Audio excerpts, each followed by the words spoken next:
Morning, folks. Lit the candle for your light. Symbolize it. We're back in the healing hut, quantum energy healing hut, and I want to pull some cards regarding Divine Mother. The feminine has been missing. Her voice has been severely lacking in this religious construct of a patriarchal God. With the twin flame journey, we know that it's divine masculine and divine feminine, kind of one without the other. They're equally as important. Please, Divine Mother, give me a card to share with the collective.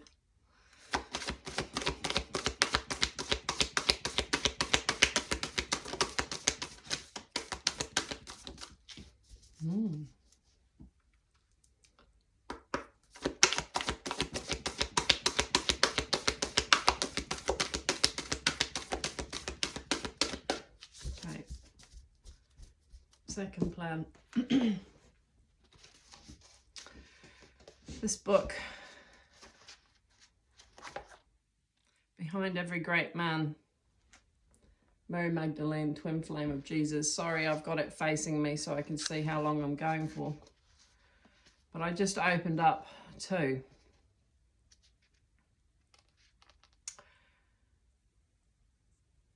The lady said, the following is my take on the story of Mary Magdalene. Mary Magdalene taught that the soul comes from light and so must return to light within the framework of a loving Father, Mother God. Universal oneness flows from the God essence, universal unconditional love for all life. And when we understand that the ultimate nature of all things is oneness, oneness in the great universal God energy, which encompasses absolutely everything in existence, then we can understand that all forms of life must indeed return to that nature. In the spiritual realms, once the physical embodiment is complete, the nature of the oneness is light, so the soul, being from that same oneness, began as light. It always is light, and will return to the light again after its earthly sojourn. We live in a sacred universe created and embodied by Father, Mother, God. And as everything is part of Father, Mother, God's creation, we should respect and value all things. We are surrounded by the beauty of nature, where the hand of God is clearly everywhere visible, to be enjoyed and used, but not abused. It is only when we enter into a closeness and communion with nature that we can see the love that went into the totality of creation. Everything is beautiful, including our physical bodies, because everything has come from the light. By simply enjoying all aspects of creation, we continue to dwell in the light. The soul is on a journey of experiencing joy. But in descending to the material world, the soul becomes either male or female, with the veil of forgetfulness pulled down, which causes confusion. The soul on its journey has to overcome 7 challenges, all of which symbolize the limitations of the human physical condition. Interesting, 7, being the main chakras are 7. So the crown chakra, just interrupting here, the third eye, the throat, the heart, the solar sacral, and the root. When they become balanced and we heal on our emotional, mental, physical, and spiritual bodies, we can come into even more developed balance with divine. And that is the Kundalini awakening that people go through. So the depression people go through with despair of the way the world is, and then without realizing it, that it's their soul calling them to all that they are.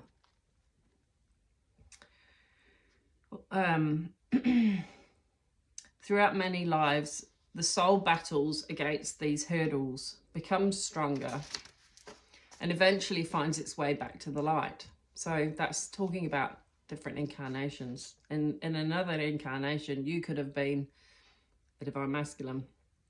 You could have been male.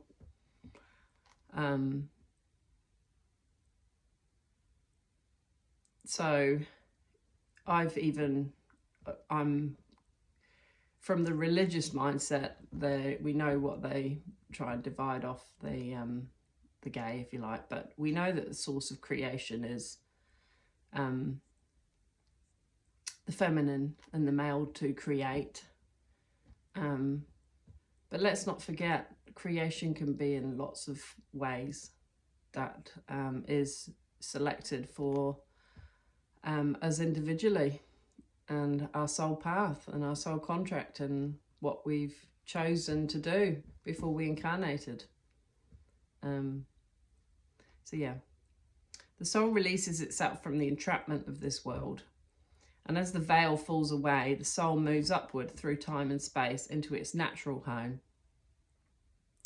The teaching here is very similar to what we read previously in the Gospel of Mary. But here we have the additional concept of the veil of forgetfulness, which is explained as necessary in order for us to have any sort of meaningful experience while we are here on earth. If we were able to remember everything from our previous home, then we would not really partake fully and what we agree to at a soul level, as we would know where we are going to end, and so we would not make the necessary effort, as we wouldn't know what is going to happen anyway. It is vital that we forget everything about our previous existence and play the game according to the earth rules. The game includes finding the hidden clues, which will lead us to a realization of who and what we truly are, leading to our awakening to our true spiritual nature. Mary Magdalene also teaches that no God, no Jesus, no anyone else can bring us salvation except our own self. Jesus can only show us the way. He can hold the metaphorical ladder for us. He can walk alongside us, but he cannot carry or drag us on our own personal individual journey. And that journey requires us to be open to constant change and transformation as we discard our old baggage, our old fears and limitations, and accept that we are on a continuous path which eventually will lead us to enlightened consciousness. Faith and faith alone will not save us. Sorry, it requires a lot more than just that. Each one of us is totally responsible for our own soul evolution.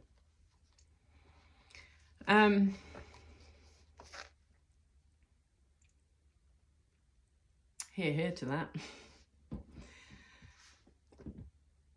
The last 3 years have been personally very interesting.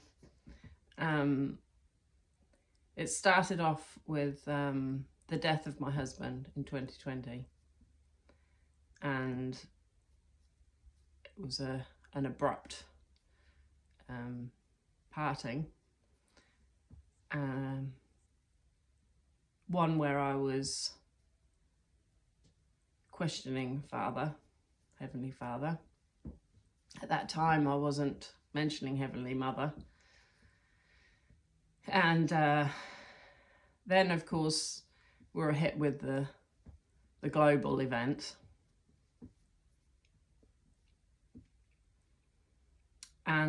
But also, I was given signs and synchronicities of a connection with a male whom my husband introduced me to, that I knew was significant because my soul recognized him. And so it led me into trying to understand why I couldn't get him out of my head and my heart, and the obsession really of, and questioning. I knew it was significant and it was different because of the synchronicities of songs and numbers and birds and just lots of things, even stones given to me, feathers, little things that I knew and I recognized at that time of what it meant intuitively. So it led me on this path of an intuitive path. And learning to trust by intuition, because clearly it's taken me on a path actually away from the organised church that I belong to. Not because I don't love them, but because I believe the Holy Spirit was guiding me on this journey that I was aware not many people would understand, comprehend. So led to me creating and focusing on my own healing, because I had a lot of trauma with losing my husband. And in a sense, the twin flame journey actually kept me going, because it was the light within me and the love that I felt. So I felt loved, even though he wasn't physically with me. And I knew it was for my soul. But there's been quite a path. And I know there'll be many of you out there that are resonating with this journey. And we are special, but it's a divine orchestration. You've been chosen for this. You've does it mean you're better than other people? No. It just means that we were given this path to follow, and to grow spiritually and to ascend. And some of us, I think, are meant to be spiritual teachers. And there'll be things that have gone on in your life. I remember going to a Reiki master lady quite a few years ago, and she said to me that, oh, you will be a spiritual teacher. And I couldn't really comprehend, because I thought, well, I'm not going to become part of someone that preaches in the church. But everything that I learnt biblically even was things to my heart. And I know biblically it said that God said, I will pour out my spirit upon all flesh. All flesh. Well, isn't that talking about oneness? So I don't feed into any division of any religion. I believe that, Buddha, like Mary Magdalene, like any ascended master, they've all gone through their enlightenment, and they've been there to teach and to show that it can be done, and that it's that when the pupil's ready, the teacher will appear and all that.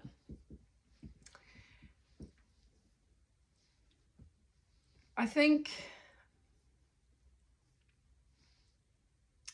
we need to trust our journey personally and our intuition, and we need to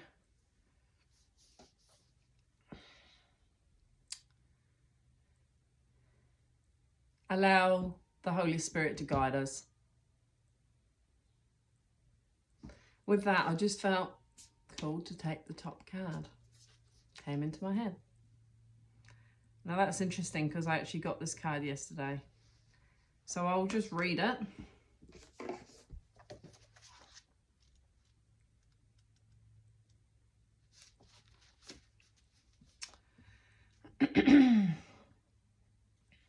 This is from the Kali Oracle, if anybody wants to know, and it's Smashana. Now, interestingly enough, these sort of images used to put me off with religion, because there's death and skulls, and I used to brand it as demonic, evil, in the religious context. But my enlightenment has made me aware of death and rebirth, and that we need all these forces in nature. Divine Mother, I mean, even in tarot, She can be the Queen of Swords. The Empress is the embodiment of all of it. So I just thought I'd mention that, because maybe there's some of you that, you know, you will go, because if you watch my previous video about somebody mentioning about witchcraft, well, I've never trained, and B, I only ever call on that which is for your highest and best good. So whatever I share is from my heart and soul and the light within me, and as goes for this that I'm going to read now. So Smoshana, she shines her blessing of divine deconstruction, clearing away that which undermines your confidence and inhibits your activity on your life path. With the courage born of unconditional trust, you can accept her fierce intervention in your life with openness to the positive changes that shall emerge as a result. Smoshana Kali is fierce. Her presence indicates radical divine intervention. It may at first be experienced as a shock and some form of upheaval. Well, what have I been talking about? Yes, shock and upheaval, losing my husband. She dwells in the taboo lands of the cremation grounds. Hers is the teaching that divine timing must prevail, and sometimes certain involvements or circumstances must end. I believe it, for a union with twin flames, there has to be endings before a new beginning can come in. We cannot control the workings of destiny, but we can choose how we respond to the essential ending of a chapter in our lives. Smoshana can appear when we are in difficult times due to the loss of a loved one or the failure of something we had counted on, or even a more subtle inner experience of an ending we cannot link to an external event. Her presence is an indication that life, as you have known it, will change radically. This can be a welcome release from difficult times and prolonged cycles of suffering. Smoshana is not quiet and subdued in the cremation grounds. She is wild and vital. She brings energy and aliveness to situations where there would otherwise be none. She brings about an end to stagnation that has been depleting your life force. An upheaval can give rise to uncertainty about how to manage the transition and what will come next. We must remember that in the tantric teachings, cremation grounds are not only places of death, but of liberation.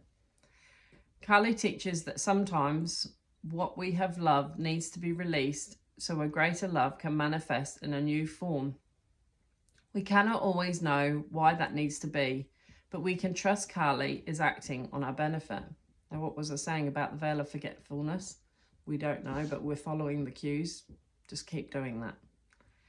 We may have a fear around letting go, just as many beings fear the ultimate act of letting go. It's the hard one, letting go. The release of the body into death itself. Kali is not a goddess of actual death. She is the goddess of the spiritual and symbolic death of the ego. Her presence is about endings that lead to beginnings. Her presence is not about death, but transformation. She not only brings to an end that which obstructs our spiritual fruition, she also manifests the path from release to re-emergence. Dwelling in the lands of the dead, she is the sacred feminine chariot that carries the soul beyond the threshold of one life cycle or chapter into the next. If you know you have come to the end of the road in some significant way and are awaiting clarity on how to cross the threshold toward whatever is next, her presence will make the path known to you. Her appearance is the portent of powerful change. Although we may not welcome it at first, we can know that because it is initiated by her, wild wisdom and divine love are its underlying purpose. As we move with the changes taking place within and likely also around us, we will eventually recognize the blessings that have transformed our lives for the better.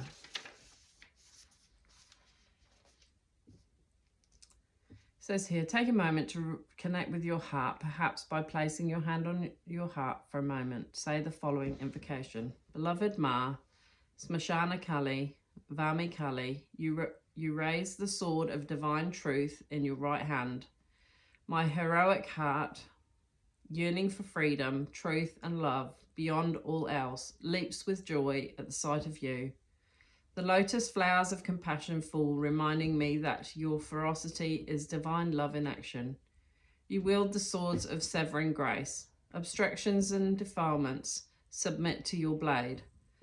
I hear the loss that follows your intervention with dignity. I offer to you all pain and fear that may arise through this process. My heartfelt offerings are testament to my loving trust in your wisdom. May your power bring freedom to all beings. Jai Ma Kali. In whatever way is appropriate for you, prostrate yourself before her world essence. That may mean bowing your head to your hands in prayer.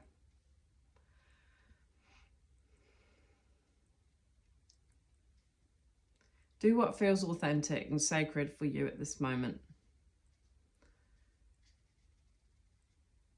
She knows which to accept and which to sever at this time. Do so with trust in your heart. You have completed your ritual of invocation.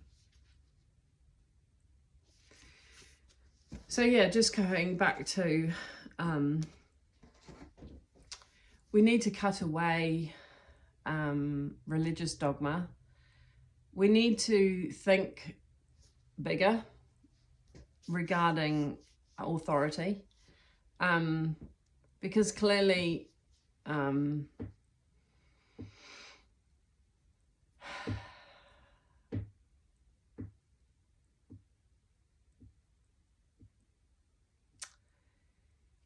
there's a severe lack in this world.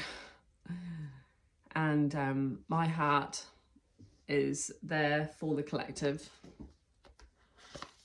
and for divine light, and for us to break away the cords that bind us to an entrapment of a belief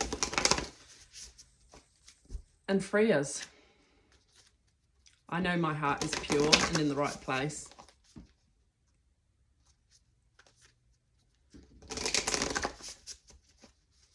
Just pull a card of the abundance, divine abundance cards.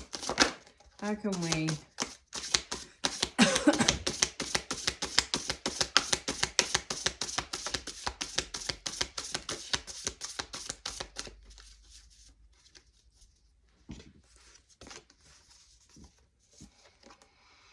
faith, miraculous, amazingly, everything I need always comes. Love is opening me to receive beyond anything I imagine.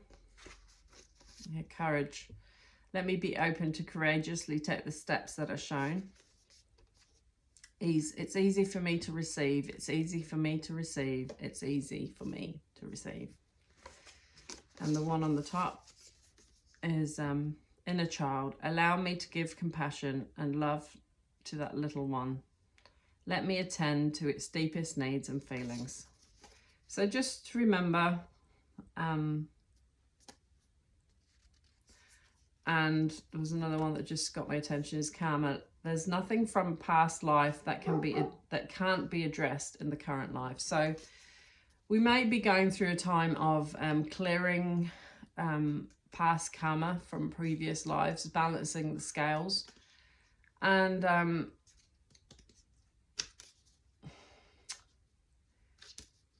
I do wonder sometimes whether, I don't know whether to say that, people that have been toxic or narcissistic that we've sort of labelled, I don't really like labels, but